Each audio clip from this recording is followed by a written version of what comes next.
Feba online real ടോക്സിലേക്ക് സ്വാഗതം. ഇന്ന് നമ്മൾ ചർച്ച ചെയ്യുന്നത് മനുഷ്യരുടെ വ്യക്തിപരമായ ബന്ധങ്ങളെ പറ്റിയാണ്. ഇന്ന് നമ്മോടൊപ്പം ഈ ചർച്ചയിൽ പങ്കെടുക്കുന്നത് ഡോക്ടർ ജോൺ ജേക്കബ് അവറുകളാണ്. Agape mental health and research ഇൻസ്റ്റിറ്റ്യൂട്ടിന്റെ സ്ഥാപകനും ഡയറക്ടറും റെസ്റ്റോർ മൈൻഡ് ഇന്ത്യയുടെ സിഇഒയുമായിരിക്കുന്ന മോട്ടിവേഷണൽ സ്പീക്കറും ഫാമിലി കൗൺസിലറും ആയിരിക്കുന്ന ഡോക്ടർ ജോൺ ജേക്കബ് ഇന്നത്തെ ഈ ചർച്ചയിലേക്ക് നിങ്ങൾ സ്വാഗതം ചെയ്യുന്നു. നാം എല്ലാവരും ബന്ധങ്ങളെ പറ്റി അറിയുന്നവരാണ്. പക്ഷേ റിലേഷൻഷിപ്സിനെ പറ്റി പലപ്പോഴും പല മിഥ്യാധാരണകളും നമ്മുടെ സമൂഹത്തിലുണ്ട്. ഈ സമയം ആളുകൾ ബന്ധങ്ങളെ പറ്റി അർത്ഥപൂർണമായി ചിന്തിക്കുവാൻ തുടങ്ങിയെന്ന സമയങ്ങളാണല്ലോ. ഈ സമയത്ത് ഡോക്ടർ, ബന്ധങ്ങൾ എന്ന് നമ്മൾ പൊതുവെ കേൾക്കാറുണ്ടെങ്കിലും എന്താണ് ഈ റിലേഷൻഷിപ്പ്? അതിനൊരു ടെക്നിക്കൽ ഉത്തരവുണ്ടോ എന്ന് എനിക്ക് അറിയത്തില്ല. എങ്കിലും നമ്മുടെ പ്രേക്ഷകർക്ക് വേണ്ടി എന്താണ് ഈ ബന്ധങ്ങൾ എന്ന് പറയുന്നത്? മനുഷ്യനൊരു സാമൂഹ്യ ജീവിയായിട്ടാണ് ദൈവം സൃഷ്ടിച്ചിരിക്കുന്നത്. അവനിൽ തന്നെ എപ്പോഴും ബന്ധങ്ങളിലാണ്.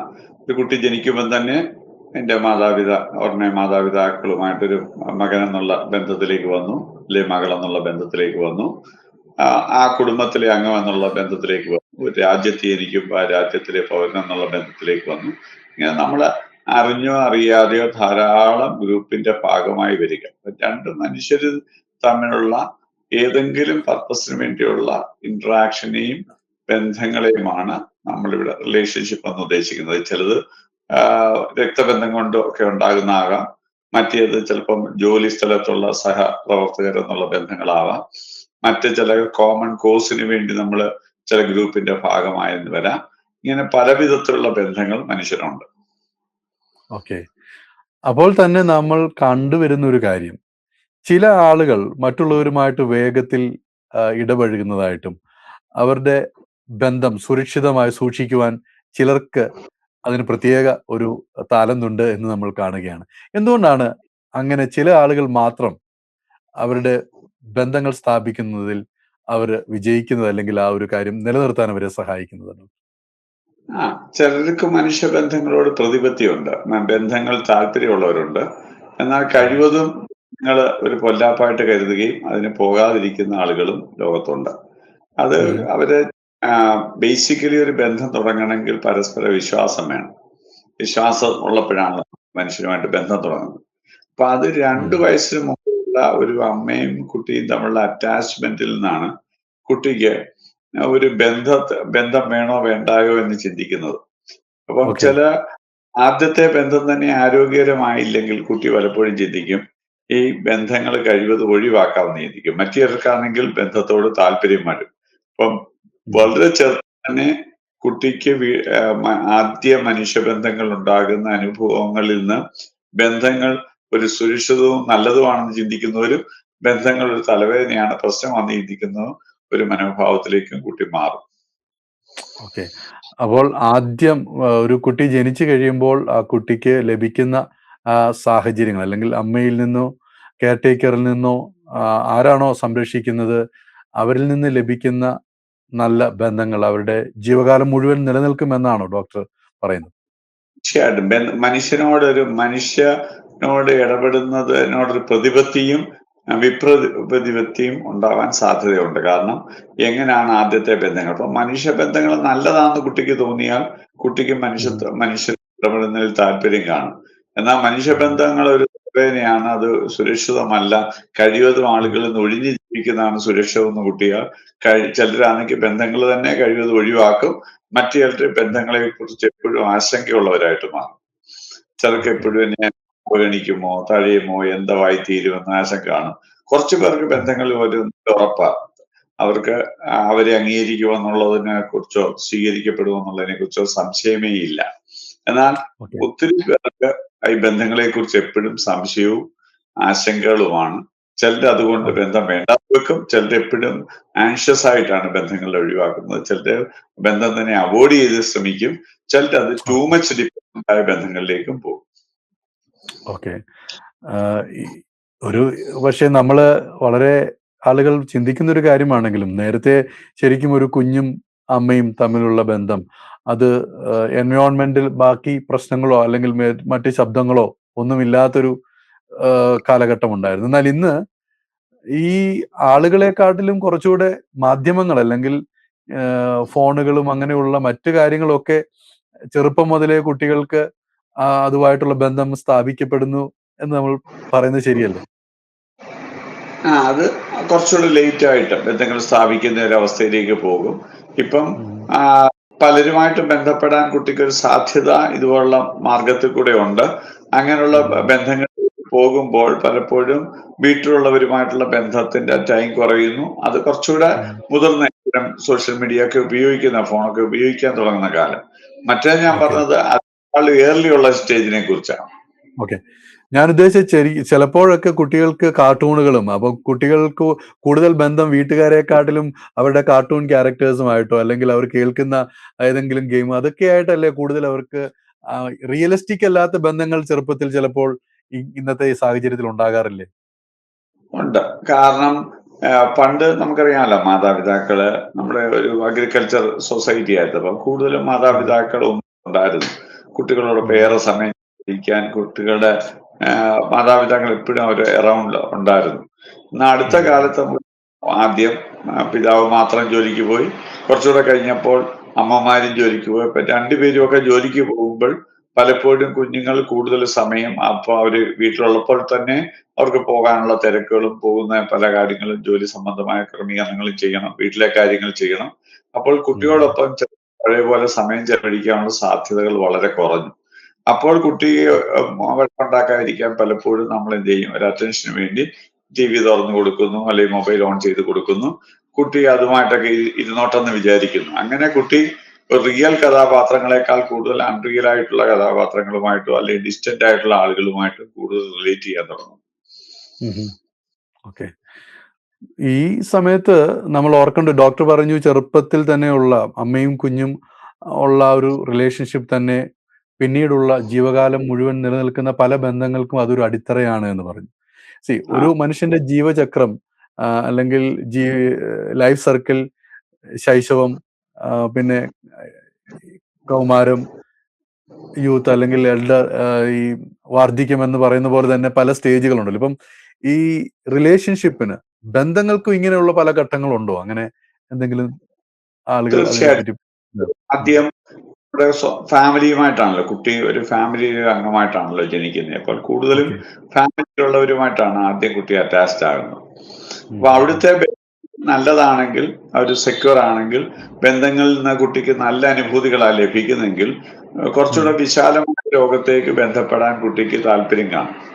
ഉം. ഉം. അതേസമയം അവർക്ക് ബന്ധങ്ങൾ ഒരു പ്രശ്നമായിട്ട് മാറുകയും തലവേദനയായിട്ട് മാറുകയും ചെയ്താൽ അവർ കഴിവതും ആളുകളിൽ നിന്ന് ഇടപെടാതിരിക്കാൻ, ഒറ്റപ്പെടാൻ നോക്കും. ഇത് ഉം. ഈ ഒരു മനോഭാവം വളരെ ചെറുപ്പത്തിൽ എന്ന് പറഞ്ഞാൽ ഇൻഫൻസി ലെവലിൽ തന്നെ ഡെവലപ്പ് ചെയ്യുന്നതാണ്. ഓക്കെ. അതുകൊണ്ട് കുട്ടി വയറ്റിലുള്ളപ്പം പോലും നമ്മുടെ കുട്ടിയുടെ വരവിനെ എങ്ങനെ സ്വീകരിക്കുന്നു, കുട്ടി ഉം.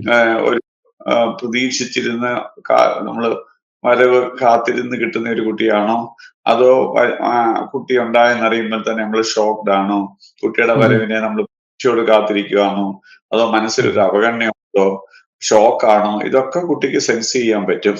അപ്പൊ അത് വയറ്റിൽ കിടക്കുന്ന കുട്ടിക്ക് തന്നെ അത്രയും സെൻസ് ചെയ്യാൻ പറ്റുമെങ്കിൽ വെളിയിൽ വന്നു കഴിയുമ്പം തീർച്ചയായിട്ടും അത് കൂടുതൽ കുട്ടിക്ക് അനുഭവപ്പെടാൻ പറ്റും. അതുകൊണ്ട് ഓക്കെ. തീരെ കുട്ടിയോടുള്ള ഉണ്ടാക്കിയെടുക്കുന്ന ബന്ധം അത് തീർച്ചയായിട്ടും ഒത്തിരി വിധത്തിൽ ബാധിക്കും. അത് നമ്മൾ വളരെ ഉം. ഇമ്പോർട്ടന്റ് ആയിട്ട് കരുതണം. ഓക്കെ. ഓക്കെ. അത് വളരെ ശ്രദ്ധിക്കേണ്ട ഒരു കാര്യമാണ്. നമ്മുടെ ജീവിതത്തിൽ ഓരോ ഘട്ടത്തിലും നാം എങ്ങനെ റിലേറ്റ് ചെയ്യുന്നു എന്നുള്ളതും അത് വളരെ ഇമ്പോർട്ടന്റ് ആയിട്ടുള്ള കാര്യമാണ്. അപ്പോൾ തന്നെ എനിക്ക് തോന്നുന്നു നമ്മുടെ ബന്ധങ്ങളൊന്നും ജീവിതത്തില് അത് ഒത്തിരി ഏഹ്, ഏറ്റക്കുറച്ചിലുകൾ ഉണ്ടാകാം. ജീവിതത്തിൽ ജയപരാജയങ്ങൾ ഉണ്ടാകാം. ചിലപ്പോഴൊക്കെ നാം പ്രതീക്ഷിക്കുന്നതിന് വിപരീതമായിട്ടുള്ള കാര്യങ്ങളൊക്കെ ഉണ്ടായെന്നും വരാം അല്ലേ? ഒരു തീർച്ചയായും. നേർരേഖയിലുള്ള ബന്ധങ്ങളായിരിക്കണമെന്നില്ലല്ലോ ചിലപ്പോ. ഇപ്പൊ ആദ്യം ഒരു അമ്മയുമായിട്ട് ബന്ധം, ഇപ്പൊ അമ്മ ഉള്ളിൽ സ്നേഹമില്ലാത്തതുകൊണ്ടൊന്നും ആയിരിക്കത്തില്ല. ചിലപ്പോ അമ്മ സിക്കാണെങ്കിൽ ഉം. അമ്മയ്ക്ക് ആരെയും വീട്ടിൽ കരുതാൻ ആ സമയത്ത് ഒരാള് ബെഡ്രിഡൻ ആയിട്ടുണ്ടെങ്കിൽ, അമ്മയ്ക്ക് ജോലിക്ക് പോകണമെങ്കിൽ അമ്മയ്ക്ക് ഇളയൊരു കുട്ടിയെ കൂടെ നോക്കണമെങ്കിൽ ഇങ്ങനെയുള്ള പല പല ഫാക്ടേഴ്സ്, അമ്മ തന്നെ സിക്കാണെങ്കിൽ ചിലപ്പോൾ അമ്മ ആഗ്രഹിക്കുന്ന കുട്ടിയെ കരുതാൻ പറ്റത്തില്ലായിരിക്കും. അത് അമ്മ ഇന്റൻഷനലായിട്ട് ചെയ്യുന്നതാവണമെന്നില്ല. അതുപോലെ തന്നെ അപ്പോൾ പിന്നീട് അത് അച്ഛനുമായിട്ട് ഇടപെടും. അത് കഴിഞ്ഞിട്ട് സഹോദരങ്ങളുമായിട്ട് ഇടപെടും. അത് കഴിഞ്ഞിട്ട് ആ ചെറിയ ലോകത്ത് കംഫർട്ടബിൾ ആകുമ്പോഴാണ് കുട്ടി പിന്നെ നമുക്കറിയാമല്ലോ സ്കൂളിലേക്ക് പോകുന്നു, കൂടുതൽ സുഹൃത്തുക്കളുമായിട്ട് ഇടപെടുന്നു, ടീച്ചേഴ്സുമായിട്ട് ഇടപെടുന്നു, പുതിയ പുതിയ ബന്ധങ്ങൾ. കുട്ടിയുടെ ലോകം ഇങ്ങനെ വികസിച്ചുകൊണ്ടിരിക്കുകയാണ്. വീടെന്ന് പറയുന്ന ചെറിയ ലോകത്തു നിന്ന് സമൂഹത്തിലേക്ക് പതുക്കെ പതുക്കെ കുട്ടി ഇറങ്ങാൻ തുടങ്ങുന്നു, പുതിയ തലത്തിലുള്ള ബന്ധങ്ങൾ ഉണ്ടാകുന്നു. ഇങ്ങനെ ഓരോ പ്രായത്തിന്റെ സ്റ്റേജിലും പുതിയ പുതിയ ബന്ധങ്ങൾ ഇങ്ങനെ ഉണ്ടായിക്കൊണ്ടിരിക്കും. കൗമാരമാകുമ്പോൾ ഏത് ലിംഗത്തിലുള്ളവരുമായിട്ട് സൗഹൃദം വേണമെന്ന് തോന്നുന്നു, അവരുമായിട്ട് സൗഹൃദം സ്ഥാപിക്കുന്നു. പിന്നെ ജോലിയിലൊക്കെ ആകുമ്പോൾ സഹപ്രവർത്തകരാകുന്നു. വിവാഹമാകുമ്പോഴത്തേക്ക് ഇന്റിമേറ്റ് ആയിട്ടുള്ള പാർട്ണർഷിപ്പ് റിലേഷൻഷിപ്പിൽ പോകുന്നു. നമുക്ക് ആകുമ്പോൾ പിന്നെ അവര് കുഞ്ഞുമായിട്ട് വേറെ തരത്തിലുള്ള ബന്ധം തുടങ്ങുന്നു. ഇങ്ങനെ പുതിയ പുതിയ ബന്ധങ്ങൾ ഓരോ സ്റ്റേജസിലും ഇങ്ങനെ മനുഷ്യ ജീവിതത്തിൽ ഉണ്ടായിക്കൊണ്ടിരിക്കുക. ഇവിടെ എല്ലാം ബന്ധങ്ങളുടെ വിവിധ സ്വഭാവങ്ങളും രീതികളും ഉള്ള ബന്ധങ്ങളാണ് നമ്മൾ ഉണ്ടാക്കിയെടുക്കുന്നത്. ഓക്കെ, തീർച്ചയായിട്ടും നമ്മുടെ ജീവിത സാഹചര്യം മാറുന്നതോടൊപ്പം തന്നെ പുതിയ പുതിയ സാഹചര്യങ്ങളിലാവുമ്പോൾ വ്യക്തികൾ കുടുംബത്തിൽ നിന്നും നമ്മൾ പഠിക്കുവാൻ പോകുമ്പോൾ, പഠനത്തിൽ നിന്നും ജോലിക്ക് പോകുമ്പോൾ ഇവിടെ ഉണ്ടാകുന്ന ആളുകളുമായിട്ടൊക്കെയുള്ള ബന്ധങ്ങൾ വ്യത്യാസങ്ങൾ ഉണ്ടാകുന്നു. നമ്മുടെ അവരുമായിട്ടുള്ള റിലേഷൻഷിപ്പിൽ മാറ്റങ്ങളുണ്ട് എന്നാണ് പറഞ്ഞത്. ഡോക്ടർ പറഞ്ഞു കൗമാരമാകുമ്പോൾ ആളുകൾക്ക് ആരോടെങ്കിലും പ്രണയം തോന്നുക, അല്ലെങ്കിൽ ആരോടെങ്കിലും ഒരു സ്നേഹം തോന്നുക, അത് അതൊരു സ്വാഭാവികമാണ് എന്നാണ് നമ്മൾ പറയുന്നത്. അതായത് മനുഷ്യന്റെ ജീവിതത്തിൽ ഏറ്റവും ഒരു ശക്തമായിട്ടുള്ളൊരു വികാരമാണ് പ്രണയം എന്ന് പറയുന്നത്. ഇത് ഒരു വ്യക്തിയിൽ ഉണ്ടാകുമ്പോൾ അവരിലുണ്ടാകുന്ന മാനസികമായിട്ടുള്ള വ്യത്യാസങ്ങൾ എന്തൊക്കെയാണ്? ആ സ്നേഹം അവരിൽ വളരുമ്പോൾ നമുക്ക് ഈ കൗമാരത്തിലെ സെക്കൻഡറി സെക്ഷൽ ഡെവലപ്മെന്റ് നടക്കുന്നതിന്റെ ഭാഗമായിട്ട് നമ്മുടെ ഹോർമോണുകളിലൊക്കെ ഒത്തിരി വ്യത്യാസം വരും. സ്വാഭാവികമായിട്ട് സെക്ഷൽ ഹോർമോൺസിന്റെ അത് പ്രൊഡ്യൂസ് ചെയ്യുന്നതോടെ നമ്മുടെ പെരുമാറ്റത്തിലും സ്വഭാവത്തിലും ചില വ്യത്യാസങ്ങൾ ഉണ്ടാകാം. അപ്പോൾ സ്വാഭാവികമായിട്ടും എതിർലിംഗത്തിലുള്ള ആളുകളോട് ആകർഷണം, അവര് ഒരു അറ്റൻഷൻ വേണം, കരുതൽ വേണം, അവരുമായിട്ട് റിലേഷൻഷിപ്പ് വേണം, അവരുമായിട്ട് അടുപ്പം ഉണ്ടാവണം, അവരെ ഒരു അംഗീകാരവും ശ്രദ്ധയും പരിഗണനയും വേണം എന്നൊക്കെ ഒരു സ്വാഭാവികമായ ആഗ്രഹവും മനുഷ്യ ജീവിതത്തിൽ ഉണ്ടാകും. ഇത് മനുഷ്യ വികസന നോർമൽ ഘട്ടമാണ്. ഇത് അതിര് വിടാതെ ഹെൽത്തി ആയിട്ട് കൊണ്ടുപോകാനും നല്ല ഫ്രണ്ട്ഷിപ്പ് സ്ഥാപിക്കാനും കഴിയുകയാണെങ്കിൽ നല്ലതാണ്. കൗമാരത്തിൽ നമുക്ക് സെയിം സെക്സിലുള്ളവരുമായിട്ടും എതിർലിംഗത്തിലുള്ളവരുമായിട്ടും നല്ല സൗഹൃദങ്ങൾ സ്ഥാപിക്കണം. ഇത് പരിധി വിട്ട് ആ വികാരങ്ങളിൽ അടിമപ്പെട്ടു പോകുമ്പോഴാണ് അത് പരിധി വിട്ടുള്ള അനാരോഗ്യകരമായ ബന്ധങ്ങളായിട്ട് മാറുന്നത്. അതുകൊണ്ട് കൗമാരം പലപ്പോഴും ഇന്റിമസിയെ മാനേജ് ചെയ്യാൻ മാത്രം മനസ്സിന് കരുത്തില്ല. അതുകൊണ്ട് it is time for good friendship. അപ്പൊ ഫ്രണ്ട്ഷിപ്പ് നിലനിർത്തി കൊണ്ടുപോകുന്നത് നല്ലതാണ്, സെയിം സെക്സുമായിട്ട് എതിർലിംഗവുമായിട്ട്. കാരണം എതിർലിംഗത്തിലുള്ളവരും സമൂഹത്തിന്റെ ഒരു ഭാഗമാണ്. അവരോട് മാന്യമായിട്ടും അന്തസ്സായിട്ടും പെരുമാറാൻ നമ്മൾ പഠിക്കേണ്ടത് കൗമാരത്തിലാണ്. അതുകൊണ്ട് മാറി നടക്കുന്നതിനേക്കാൾ കൂടുതൽ ആരോഗ്യകരമായ ബന്ധങ്ങൾ പുലർത്താനും മാന്യമായ ബന്ധങ്ങൾ പുലർത്താനും, എന്നാൽ ബൗണ്ടറികൾ ലംഘിക്കുന്നവരെയും റെസ്പെക്ട് ഇല്ലാതെ പെരുമാറുന്നവരെ നിലക്ക് നിർത്താനും ഉള്ള ഒരു മാനസിക കരുത്താണ് ആ പ്രായത്തിൽ നേടിയെടുക്കേണ്ടത്. ഓക്കെ, ഈ ഒരു സമയത്ത് മാനസിക ആരോഗ്യം അല്ലെങ്കിൽ നല്ല അതിർവരമ്പുകളൊക്കെ നമ്മൾക്ക് നിശ്ചയിക്കുവാനും അത് കീപ്പ് ചെയ്യാനും കഴിയട്ടെ.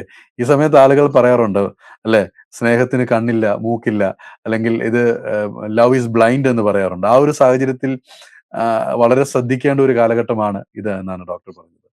ഒരു ഹോർമോണൽ ചേഞ്ചോടുകൂടിയാണ് ബന്ധങ്ങൾ ആരംഭിക്കുന്നത്.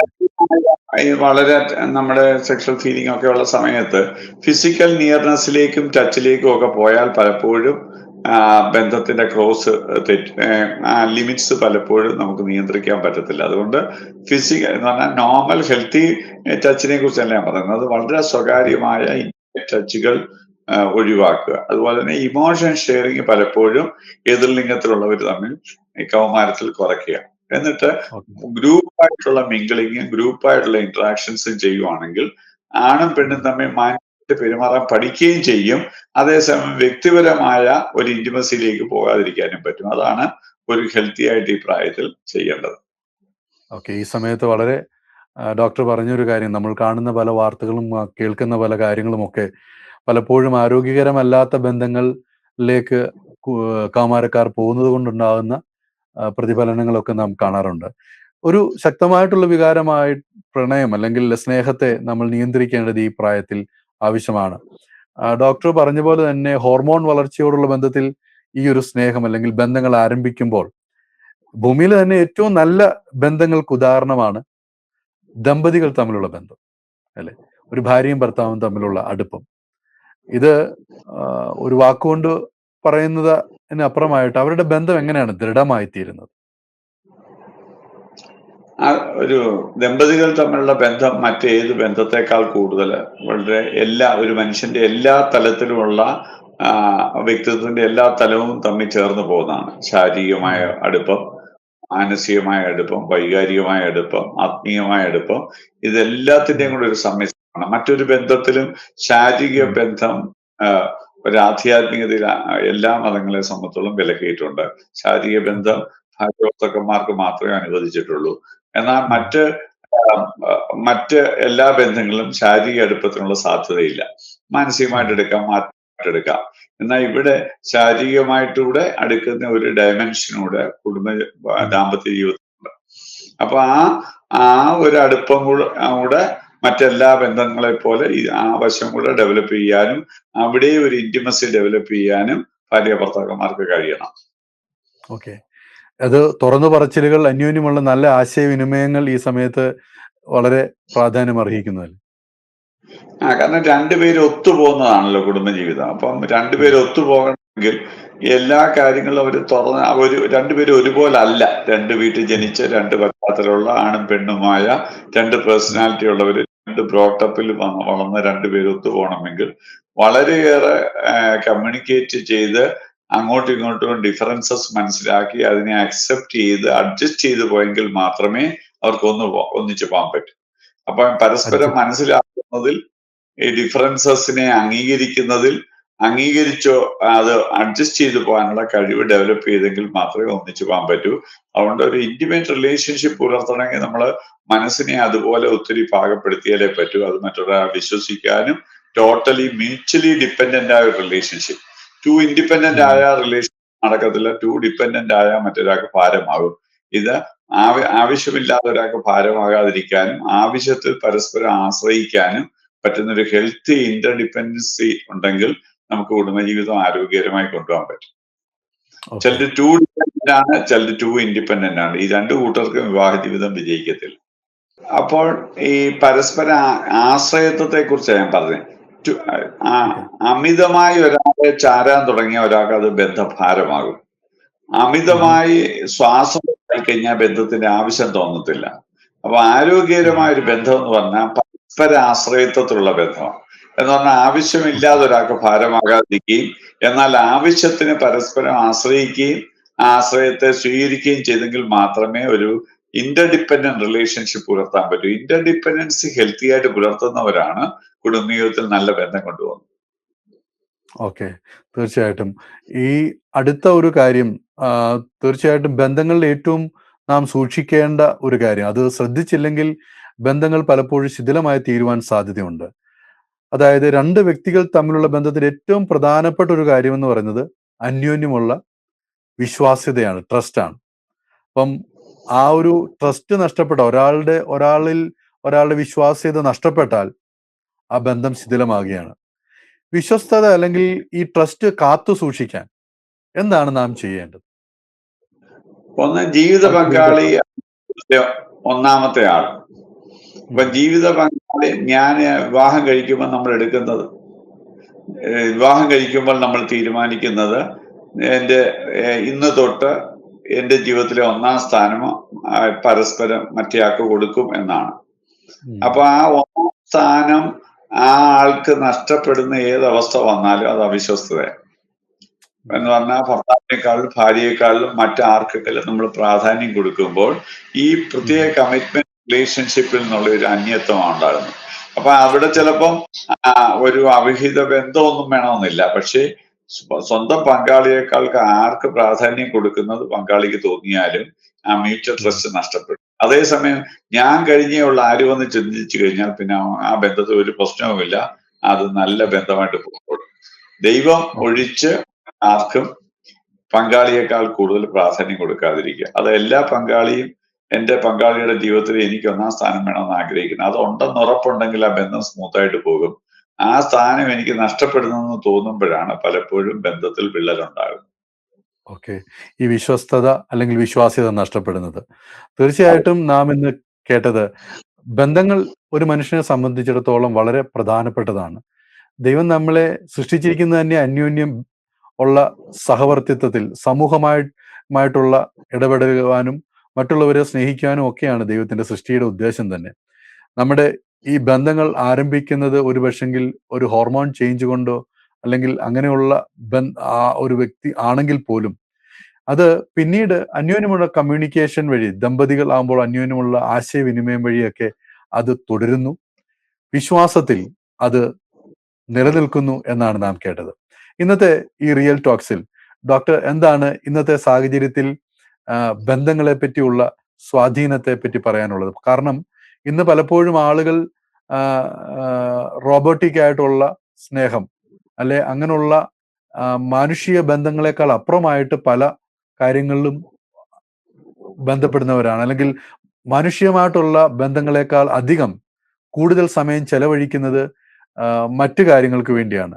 അത് അവരുടെ ജീവിതത്തിൽ റീപ്ലേസ് ചെയ്യുന്നുണ്ട്. ഇന്നത്തെ കാലഘട്ടത്തിൽ എന്താണ് ബന്ധങ്ങളുടെ പ്രാധാന്യം എന്ന് ഞങ്ങളുടെ ശ്രോതാക്കളോട് പറയാം. ബൈബിള് പറയുന്ന ദൈവം തന്നെ ഒരു ട്രിനിറ്റി ഗോഡാണ്. കാരണം മൂന്നൊന്നും ഒന്ന് മൂന്നുമായിരിക്കുന്ന ഒരു ബന്ധങ്ങളുടെ ദൈവമാണ്. അപ്പൊ ആ ദൈവം മനുഷ്യനെ തന്റെ സ്വരൂപത്തിൽ സൃഷ്ടിച്ചപ്പോൾ മനുഷ്യൻ ദൈവവുമായിട്ടും മറ്റ് അപരനുമായിട്ടുള്ള ബന്ധത്തിൽ ജീവിക്കാൻ വേണ്ടി സൃഷ്ടിക്കപ്പെട്ടവനാണ്.